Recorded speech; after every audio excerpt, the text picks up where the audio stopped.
बिस्मिल्लाहिर्रहमानिर्रहीम। अस्सलाम वालेकुम बच्चों। तो कैसे हो आप सब? चलो जैसे भी हो, अल्लाह ताला आप लोगों को ठीक रखे। आज हम लोगों ने क्या करना है, आज हम लोगों ने बायोमोलिक्यूल्स जो हमारे सिलेबस में मेंशन्ड है ना, लास्ट बायोमोलिक्यूल हमने पढ़ा जो कि है हमारे पास न्यूक्लिक एसिड। ठीक है, तो व्हाट इज न्यूक्लिक एसिड? तो इसको छोटा कर लेते हैं। तो सबसे पहले हम देखते हैं कि न्यूक्लिक एसिड होता क्या है। Nucleic acids are large biomolecules that store and transfer genetic information, regulate protein synthesis. ठीक है, तो ये बात क्लियर हो गई है कि जो है ना ये बड़े मॉलिक्यूल्स होते हैं। मतलब क्या है कि माइक्रो मॉलिक्यूल्स नहीं है, ये हमारे पास मैक्रो मॉलिक्यूल्स है। मैक्रो मॉलिक्यूल्स है। ठीक है, न्यूक्लिक एसिड्स हमारे पास मैक्रो मॉलिक्यूल्स हैं, माइक्रो नहीं है। और एक और बात पता चलो, जो हमारे पास जितने भी ये है ना बायो मॉलिक्यूल जो हमने डिस्कस किए सारे मैक्रो मॉलिक्यूल्स हैं। ठीक है, वो माइक्रो मॉलिक्यूल्स हम डिस्कस नहीं करें। माइक्रो मॉलिक्यूल्स में हमारे पास आ जाते हैं ऑक्सीजन, कार्बन, सल्फर, मतलब एटम्स की बात करें। लेकिन जब हम लोग एटम्स को कलेक्टिवली जोड़कर मॉलिक्यूल की बात करें तो ये सारे हमारे पास मैक्रो मॉलिक्यूल्स हैं, मतलब बड़े मॉलिक्यूल्स है, बड़ा इनका वेट है, ज़्यादा वेइंग एलिमेंट मॉलिक्यूल्स हैं ये। और इनको स्टडी करने भी हम मैक्रो मॉलिक्यूल्स की ब्रांच पढ़ते हैं। तो है क्या ये biomolecules that store and transmit energy. इसका मतलब क्या है? मतलब ये एनर्जी को स्टोर भी करते हैं जब तक के लिए उसमें ज़रूरत हो। ठीक है, जब तक की ज़रूरत हो। और transmit genetic information, sorry energy को नहीं, जेनेटिक इन्फॉर्मेशन को स्टोर करके रखते हैं। और ट्रांसमिट कब करते हैं? जब मायोसिस हो रही होती है, जब क्रॉसिंग ओवर होती है, उसके बाद फर्टिलाइजेशन के प्रोसेस के थ्रू ये जेनेटिक इन्फॉर्मेशन को ट्रांसफर करते हैं। जेनेटिक इन्फॉर्मेशन क्या होती है? हमारी हेरिडिटल इन्फॉर्मेशन, मतलब इसकी आंखें ऐसी हैं, इसके बाल ऐसे हैं और इसका रंग ऐसा वगैरह वगैरह, मतलब जो ट्रेड्स हम पेरेंट्स से इनहेरिट करते हैं उसको कहते हैं जेनेटिक इन्फॉर्मेशन। और प्रोटीन सिंथेसिस को भी रेगुलेट करती है। आप लोगों ने सेंट्रल डोगमा पढ़ा होगा, नहीं पढ़ा तो वैसे हमारे सिलेबस में नहीं, लेकिन मैंने इसी लेक्चर में उसको थोड़ा सा डिस्कस किया है। तो न्यूक्लिक एसिड हमारे पास दो तरह के होते हैं, एक होता है डीएनए और एक होता है आरएनए। तो जो सेंट्रल डोगमा होता है ना, उसमें जो डीएनए का मॉलिक्यूल है ना, वो ट्रांसलेट होता है, मतलब अपनी वैसी कॉपी बना के double standard DNA single standard RNA बनाता है। और आरएनए बाद में आरएनए के ऊपर जो जेनेटिक इन्फॉर्मेशन होती है ना, उसकी मदद से वो अमाइनो एसिड्स को इकट्ठा करता है जाके साइटोप्लाज्म से, और राइबोसोम को जाके देता है, और वहाँ पे जाके हमारे पास प्रोटीन सिंथेसाइज हो जाती है। तो इस तरह से हम कह सकते हैं कि जो न्यूक्लिक एसिड है ना, वो प्रोटीन सिंथेसाइजिंग मशीनरी है।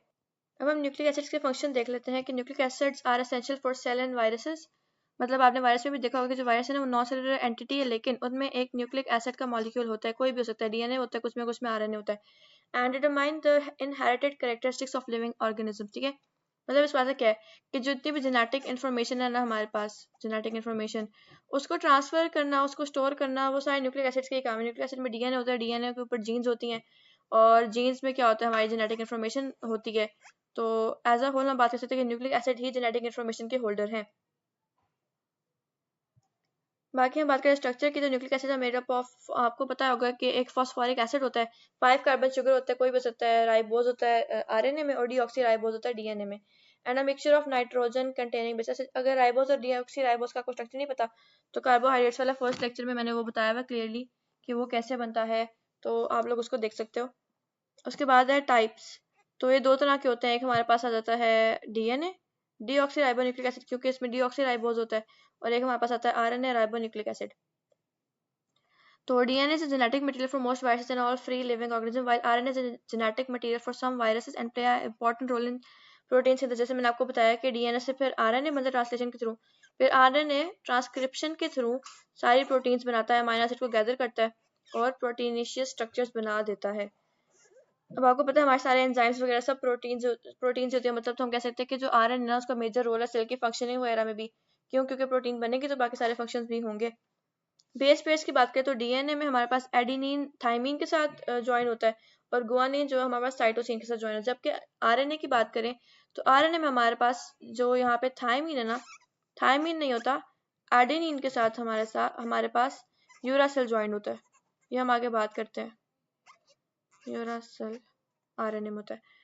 बाकी स्ट्रक्चर ऑफ डीएनए की बात करते हैं, तो वैसे तो हमारा जो एमडी कैट का सिलेबस है ना उसमें सिर्फ आरएनए ही है, लेकिन चूंकि हमने एनएमडी कैट की तैयारी करनी है तो हम लोग डीएनए को चॉइस पर नहीं छोड़ सकते, हम इसको अच्छी तरह से डिस्कस करेंगे ताकि कोई भी रिस्क पे ना छूटे। Structure of DNA, DNA double helix होता है, मतलब एक ये स्टैंड है तो एक ये स्टैंड है उसका, और जो दोनों स्टैंड है ना वो एंटी पैरल जुड़े होते हैं, मगर अगर एक स्टैंड ऊपर की तरफ जा रहा है ना तो दूसरा स्टैंड नीचे की तरफ जा रहा होगा, दोनों एंटी पैरल होते हैं। और होता क्या है कि जो एक स्टैंड है ना,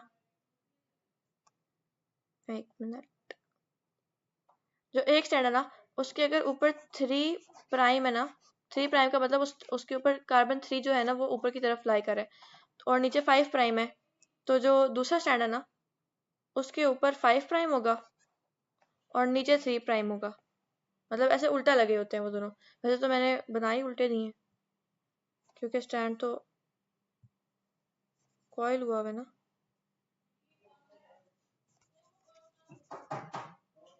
यानी अगर एक स्टैंड के ऊपर कार्बन 3 और नीचे 5 है, दूसरा वाला उल्टा लगेगा, उसके ऊपर कार्बन 5 होगा नीचे 3 होगा। ये मैं आपको बताती हूँ कैसे कार्बन नंबर हमने देखे हैं। नीचे हम डीएनए का स्ट्रक्चर से ही डील करेंगे।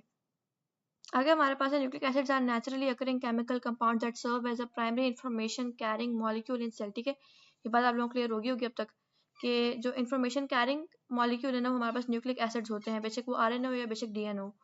दे play an specially important role. ठीक है, सिर्फ इंपॉर्टेंट भी नहीं, specially important role in directing protein synthesis. जैसे कि आरएनए ने प्रोटीन्स बनाने होते हैं और प्रोटीन्स हमारे बाकी सारे सेलुलर फंक्शंस कर रहे होते हैं। The two main classes of nucleic acids are deoxyribonucleic acid and ribonucleic acid. आगे हमारे पास आता है न्यूक्लिक एसिड की बिल्डिंग ब्लॉक्स। ठीक है, तो न्यूक्लिक एसिड जो है ना वो न्यूक्लियोटाइड से बनकर मिलते हैं। मतलब ढेर सारे न्यूक्लियोटाइड जो है ना वो मिलते हैं तो एक बड़ा मॉलिक्यूल बन जाता है न्यूक्लिक एसिड का। जैसे हम लोग कह सकते थे कि जो प्रोटीन्स है ना वो पॉलीपेप्टाइड से मिलते हैं, मतलब बेशुमार जो पॉलीपेप्टाइड्स है ना वो जुड़ते हैं, तो अगर बड़ा उसको मॉलिक्यूल को डील करते तो हम उसको कहते हैं प्रोटीन। इसी तरह न्यूक्लियोटाइड जो है छोटा यूनिट है और उसी को अगर हम बड़ा करके डील करते तो फिर हम उसको कहते हैं कि न्यूक्लिक एसिड बन गया। स्ट्रक्चर की बात करते हैं इसके, तो nucleotide is made up of 3 parts जैसे हमने पढ़ा है। एक फॉस्फेट ग्रुप होता है, एक नाइट्रोजन कंटेनिंग बेस होती है और एक शुगर मॉलिक्यूल होता है। 5 कार्बन शुगर होती है न्यूक्लिक एसिड्स में। ठीक है, 5 कार्बन शुगर को हम डील कर रहे होते हैं, या तो राइबोज या फिर deoxyribose. The sugar molecule is either ribose और डीऑक्सीराइबोज। ठीक है, बेसिस, अब बेसिस की बात कर लें तो हमारे पास दो तरह की बेसिस आती है, एक होती है प्यूरीन्स और एक होती है पायरामिडीन्स। ठीक है, तो अगर हम एडेनिन, साइटोसिन और गुआनिन की बात करें, पहले हम बात करते हैं नाइट्रोजनस बेसिस की। तो जो नाइट्रोजनस बेसिस है ना वो दो तरह की होती है। ठीक है, एक हमारे पास होती है प्यूरीन्स और एक होती है पायरामिडीन्स। ठीक है, तो जो प्यूरीन्स होती है ना वो डबल रिंग होती है, मतलब कि सपोज ऐसे मैं बना के बता देती हूँ। मतलब एक अगर हमारे पास ऐसा है ना तो साथ उसके ये हो गया हमारे पास डबल रिंग। ये एडेनिन का वैसे स्ट्रक्चर है, यहाँ पे डबल बॉन्ड समथिंग कैसा होता है। और अगर इसकी बात करें तो इसमें सिंपल ऐसे ही होगा, मतलब या तो 6 रिंग होगा, 6 कॉर्नर रिंग होगा या फिर 5 कॉर्नर रिंग होगा, डिपेंड्स कि हम कौन सी वाली बेस को डील करें। तो अभी बस ये डबल और सिंगल रिंग की बात करनी थी। तो अगर हम बात करें तो हमारे पास जो एडेनिन और गुआनिन है ना वो हमारे पास प्यूरीन्स में आते हैं और पायरामिडीन्स में हमारे पास साइटोसिन, थायामीन और यूरासिल आता है। अब इसमें फ़र्क क्या है, जो थायामीन है ना वो हमारे पास डीएनए में होता है एडेनिन के साथ ज्वाइंट, जबकि जो यूरासिल है ना उसमें थायामीन, जो यूरासिल है हमारे पास आरएनए में होता है। आरएनए में हमारे पास थायामीन नहीं होता, हमारे पास यूरासिल होता है एडेनिन के साथ ज्वाइंट। ठीक है, तो ये हमारे पास बेस पेयर्स बनते हैं, मतलब एक प्यूरीन और एक पायरामिडीन आपस में लिंकेज बनाते हैं डीएनए के मॉलिक्यूल या आरएनए के मॉलिक्यूल में। आगे बेसिस की बात हम लोगों ने कर ली। चेन्स की बात करें, nucleic acids are polymers made up of long chain of nucleotides से हमने बात की है।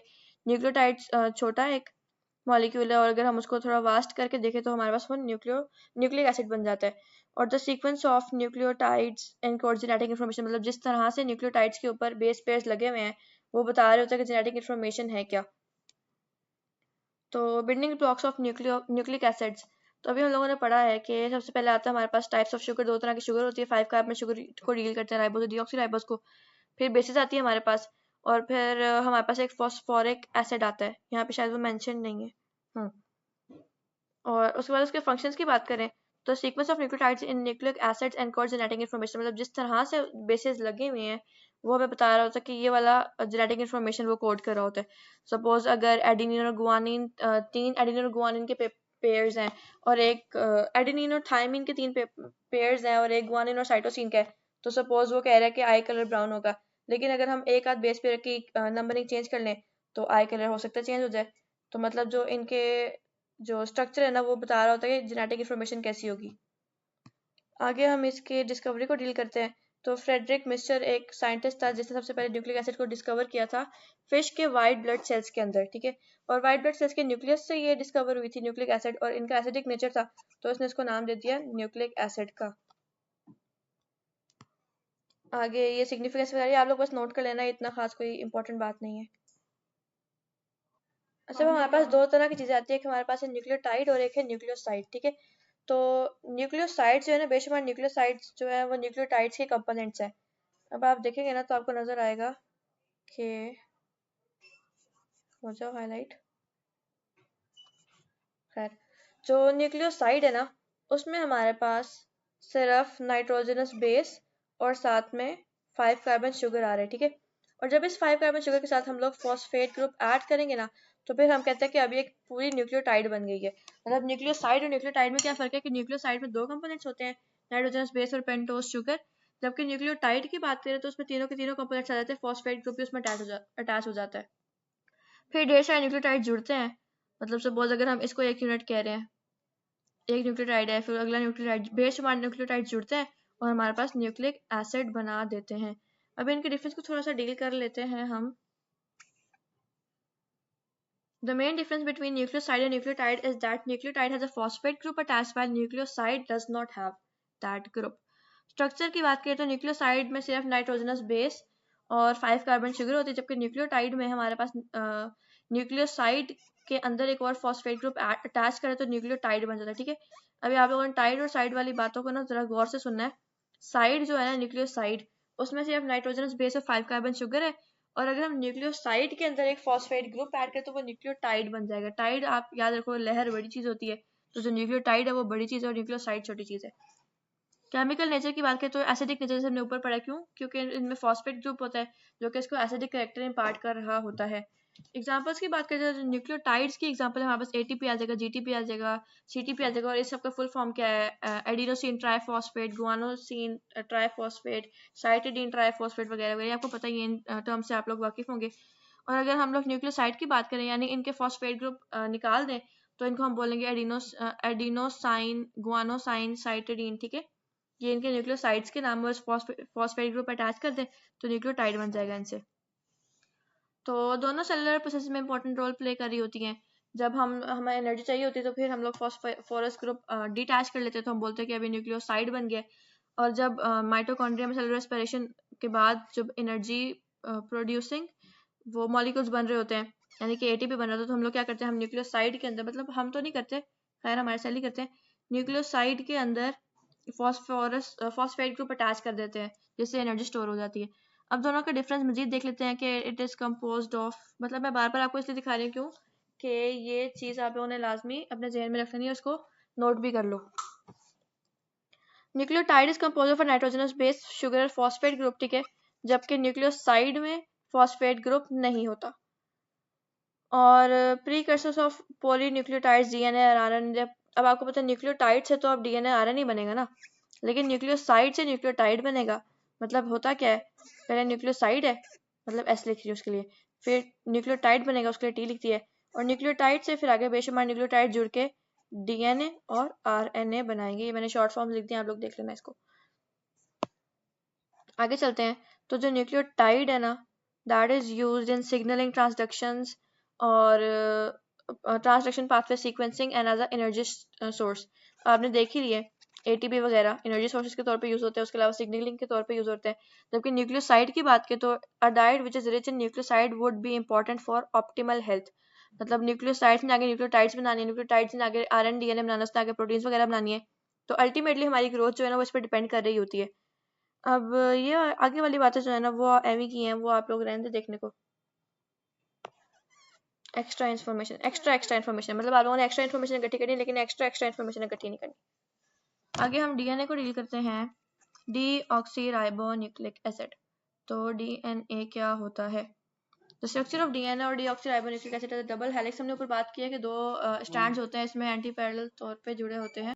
तो जो दो स्ट्रैंड्स होते हैं ना वो एंटी पैरेलल तौर पे आपस में कॉइल्ड होते हैं हाइड्रोजन बॉन्डिंग के थ्रू, और दरमियान में उनके बेस पेयर्स होते हैं।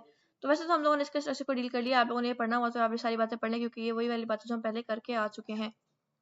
बैकबोन जो है, बैकबोन ऑल्टरनेटिंग शुगर और फॉस्फेट ग्रुप से बनी होती है, और इन दोनों स्टैंड्स के दरमियान जो बॉन्डिंग हुई होती है वो बेस पेयर्स की बॉन्डिंग हुई होती है। नाइट्रोजनस बेसिस जो है ना वो इसके दरमियान में बॉन्डिंग बना रही होती है। और जेम्स वाटसन और फ्रांसिस क्रिक ने इसका स्ट्रक्चर को डिस्कवर किया था, उनको 1962 में नोबेल प्राइज भी मिला था। वैसे ये वाली जो है ना डेट ये इंपॉर्टेंट है, याद रख लें आप कि डीएनए वाले जो काम है ना उसमें 1962 में इन दो बंदों को नोबेल प्राइज मिला था। आगे थोड़ा सा हाईलाइटेड पार्ट है, इसका मतलब थोड़ी सी इंपॉर्टेंट बात है। तो a DNA molecule consists of two polynucleotide chains composed of 4 types of nucleotide subunits. Each of these chains is known as a DNA chain or a DNA strand. Hydrogen bonds between the base portions of the nucleotides hold the two chains together. ठीक है, वही बात आ गई है, एक खुलासा type, एक मरकजी ख्याल था डीएनए का ये।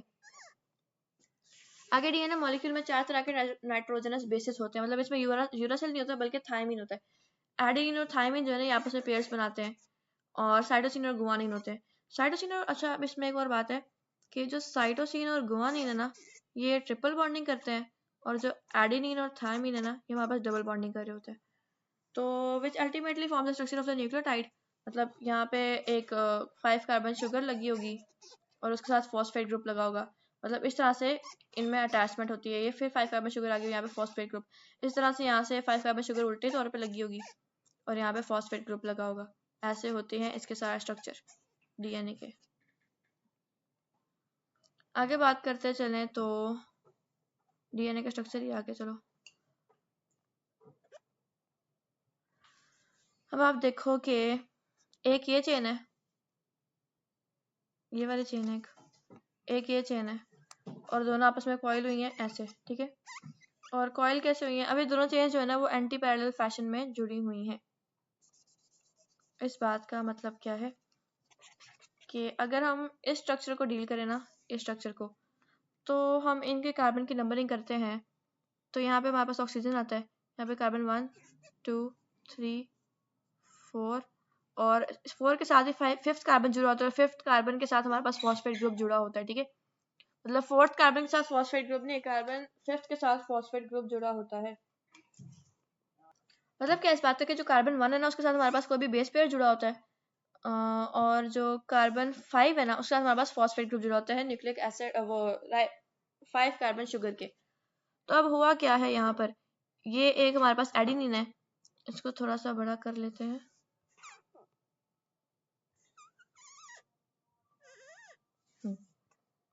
ये हमारे पास एडेनिन है और ये फर्स्ट कार्बन के साथ जुड़ा होगा राइबोस शुगर के, मतलब ये कार्बन 1 है, यहाँ पे ऑक्सीजन है, फर्स्ट कार्बन के साथ एडेनिन जुड़ा हुआ है, और यहाँ पे 5th कार्बन है, और 5th कार्बन के साथ मजीद जाके फॉस्फोरस जुड़ा हुआ है, ठीक है।